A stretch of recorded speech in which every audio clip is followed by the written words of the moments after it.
In this video, I will tell you how to send crypto from Wealthsimple to a Ledger wallet.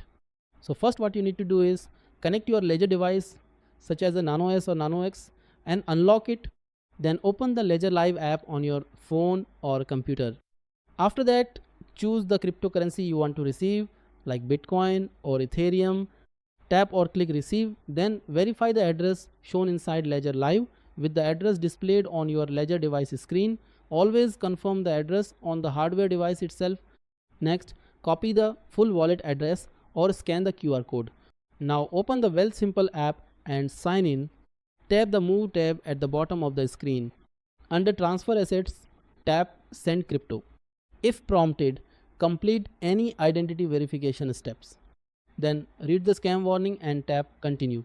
Select the cryptocurrency you want to send, such as Bitcoin or Ethereum.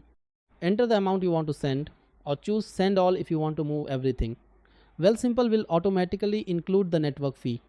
Paste the Ledger receiving address or scan the QR code from your Ledger device.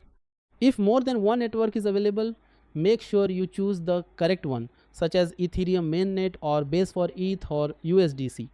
Carefully review the amount, address, estimated network fee and total. Finally, confirm the transfer and approve it with two-factor authentication if required. That's how you send crypto from Wealthsimple to a Ledger wallet. Thanks for watching. If this helped, like and subscribe.